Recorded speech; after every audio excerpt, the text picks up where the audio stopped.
Hola de nuevo a todos. Esta es la videoclase número 4 de la unidad 4 de taller tributario. Con esta clase terminamos nuestra asignatura, la cual ustedes están viendo eh, en 4 unidades que ya, digamos, han abordado diferentes facetas que se deben tener en cuenta en el momento de eh, entrar, ¿cierto?, a trabajar con una organización. Como dijimos al principio, el objetivo era que las actividades fueran muy prácticas, que ustedes utilizaran esos conocimientos que han venido adquiriendo y por lo tanto ya en este momento deben haber logrado la construcción de unos estados financieros a partir de un ciclo contable que se propuso desde un taller que fue transversal, ¿cierto? Y que inició en la primera unidad y continúa ahorita con otro proceso que es muy importante dentro de las organizaciones, que es el proceso tributario. Entonces le damos paso.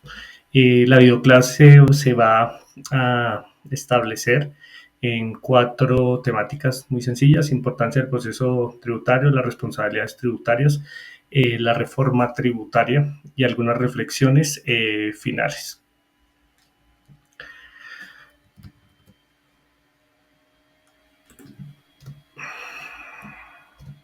Bueno, la importancia del proceso tributario.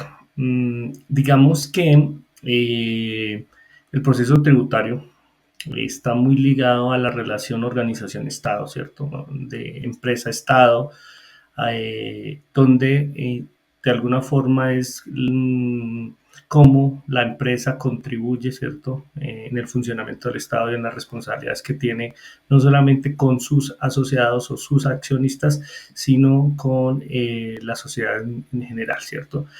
Por eso el tema de cuando ustedes vieron eh, eh, tributaria, ¿cierto? Legislación tributaria, veían algo de historia de los impuestos y veían cómo los estados o cualquier tipo de gobierno ha siempre logrado mantener y generar su desarrollo y ejecutar sus políticas a través de los impuestos y los recursos que se reciben puntualmente por parte tanto de personas naturales como de las personas jurídicas, en las cuales obviamente están incluidas las empresas, las organizaciones en general.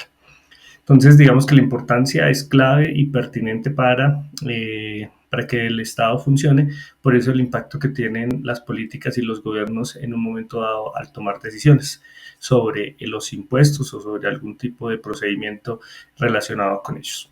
La segunda parte de la construcción y validez de los soportes, ya hablándolo de manera interna, la importancia del proceso tributario también nos ayuda a hacer la construcción de unos soportes, tanto contables como tributarios, adecuados para darle validez a esa información, que como ya también lo habíamos mencionado en unidades anteriores, es la esencia de la base, ¿cierto?, donde se sostiene todo el pilar del proceso contable. Las responsabilidades tributarias es el desarrollo y eso es lo que hacíamos con el diagnóstico, poder evidenciar, ¿cierto? Identificar esas responsabilidades tributarias dentro de la organización es clave, porque de ellas dependerá también nuestro trabajo frente a las responsabilidades que nosotros como contadores tomemos en un momento dado. El siguiente es el disminuir los riesgos.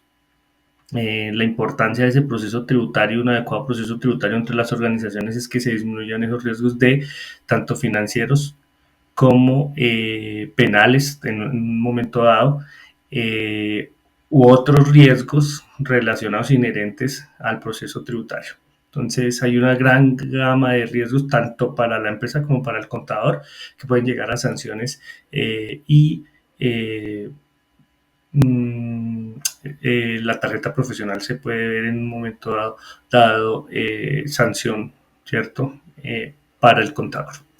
La planeación tributaria. Una de las importancias del proceso tributario es que el contador, luego de hacer un buen diagnóstico y luego de ya tener una experiencia con la organización, debería, ¿cierto?, asumir un papel más de manera prospectiva, ¿cierto? No histórica, sino prospectiva, donde lograra evaluar y proyectar el impacto que tienen los diferentes tributos, impuestos, ¿cierto? Y en general todo el proceso tributario en la empresa, logrando a veces hasta poder relacionar en un momento dado esos elementos para la construcción de, por ejemplo, flujos de caja o para la construcción de otras herramientas relacionadas con la planeación financiera de la empresa. El segundo tema que quería recordarles un poco las responsabilidades tributarias. Ustedes ya lo vieron muy seguramente en legislación tributaria 1 y 2, lo están viendo, ya lo vieron en taller tributario, ¿cierto? Que es también una parte aplicada de todo el trabajo que se ha venido realizando y que es, digamos, una asignatura muy similar a la parte, digamos, a taller contable. Y recordarles las responsabilidades nacionales, ¿cierto? Dentro del diagnóstico hablamos de unas responsabilidades nacionales y unas responsabilidades tributarias, perdón, territoriales, hablando de departamentos y de municipios. Y las responsabilidades nacionales están generalmente, pues las que más conocemos, impuesto de la renta, el IVA, ¿cierto? La retención en la fuente, algunas organizaciones, algún tipo de actividades tienen que asumir impoconsumo, el impuesto de consumo, hay el tema de parafiscales, ¿cierto? Que a veces nos centramos mucho en los impuestos de renta, retenciones, IVA, que son generalmente los que hay que declarar, pero los parafiscales, por ejemplo, que vienen en el proceso de nómina, ¿cierto?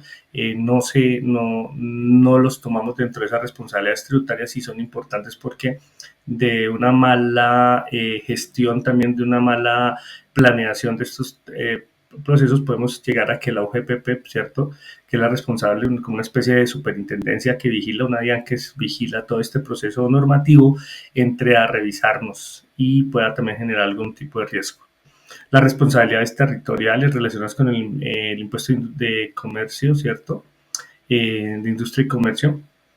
Está el predial, las estampillas, la gente que los municipios, más bien, o las organizaciones, empresas que trabajan con municipios, generalmente están muy dadas a pagar unas estampillas que también hacen parte de los tributos. Si ustedes recuerdan, hay tres tipos de tributos, entonces esos tributos tienen que ver, ¿cierto?, las estampillas, que son pagos que se hacen sobre algún tipo de actividad o algún tipo de, puntualmente, en este caso, por ejemplo, los contratos, ¿cierto? Cuando se genera o se crea o se produce ese tipo de actividad, pues ahí en ese momento se tienen que hacer ese pago y eso se descuentan directamente por parte de la entidad.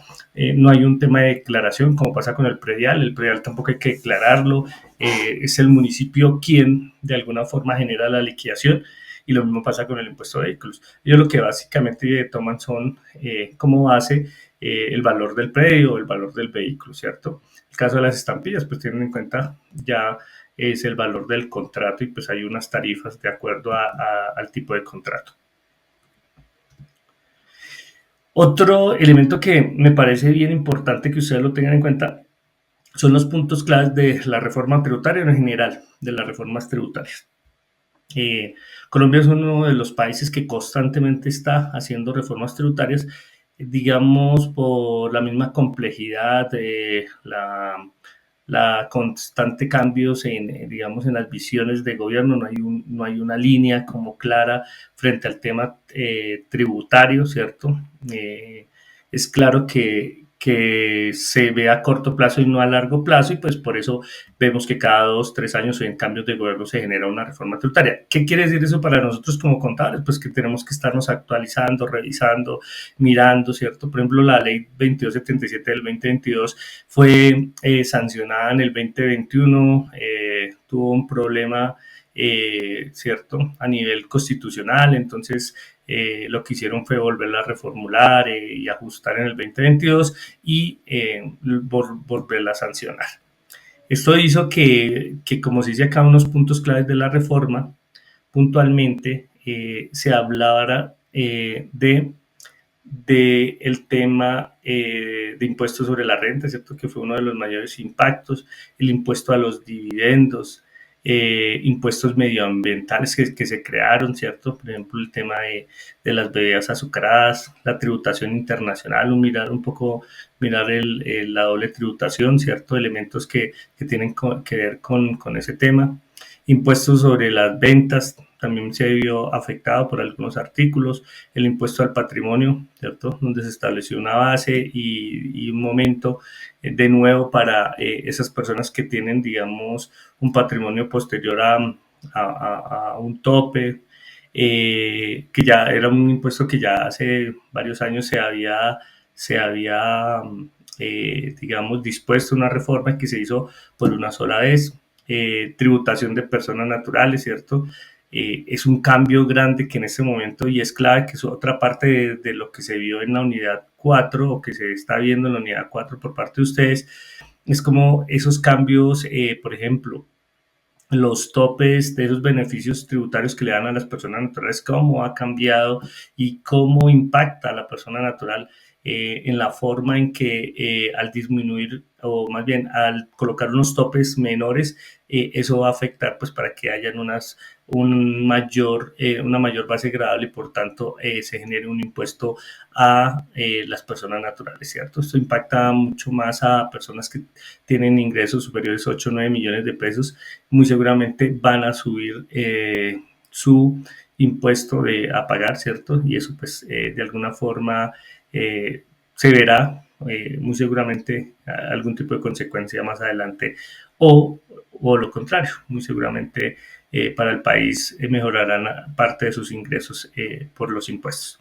Hay un tema de régimen simple de tributación que se ajusta, hay unas actividades que, digamos, se generan como elementos importantes para que se pueda eh, acceder a, digamos que en algún momento ya hablaba como un beneficio, pero es una alternativa a ese régimen simple de tributación, que es bueno verlo en algunas entidades porque simplifica algunos procesos. Sin embargo, no quiere decir que las responsabilidades disminuyan, simplemente que es una alternativa al impuesto sobre la renta y complementarios, donde se mantienen algunos elementos, pero se unifican frente al tema y el procedimiento tributario y general.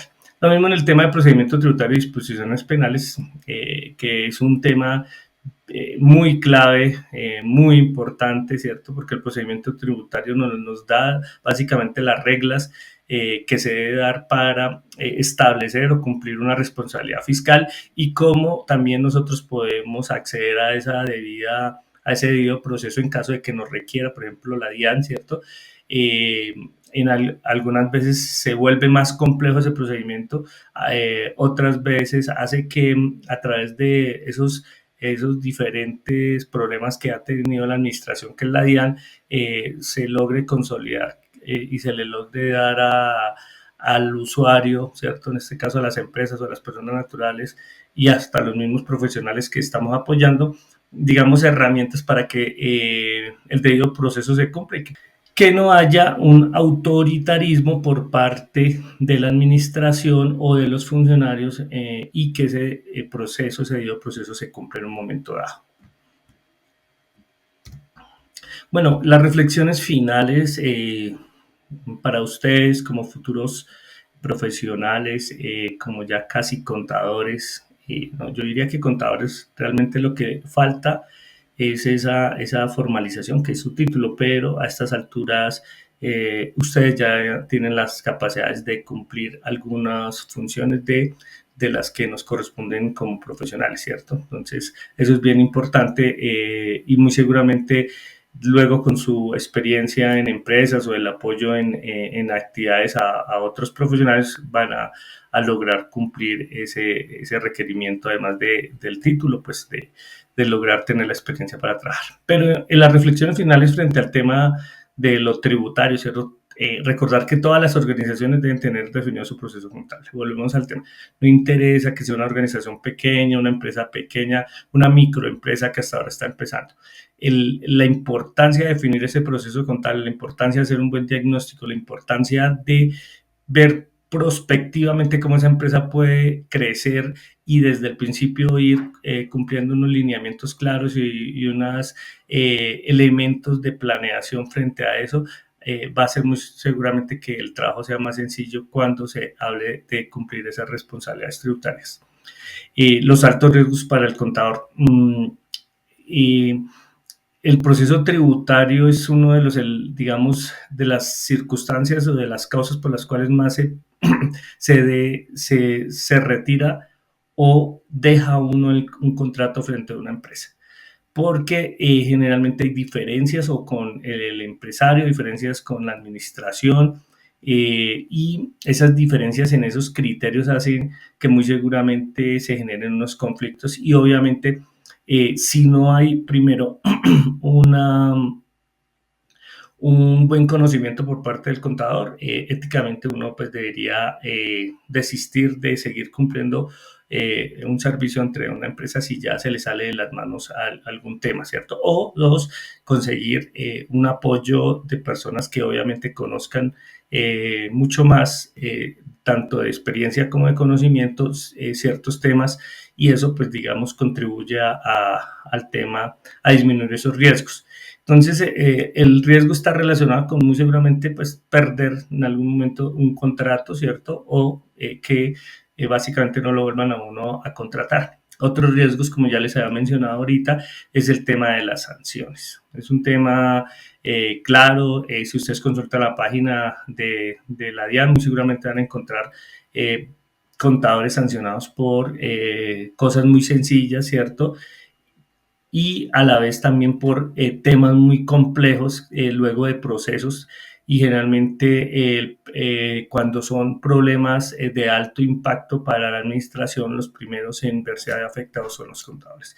Entonces el tema no es tan simple, el tema debe ser revisado y vuelvo, insisto, consultado por parte del contador constantemente, la actualización, estar pendiente de las, digamos, requisitos de esas responsabilidades que se crean y que muy seguramente de un año a otro pueden cambiar sustancialmente y pueden generar mayores pagos por parte de la organización.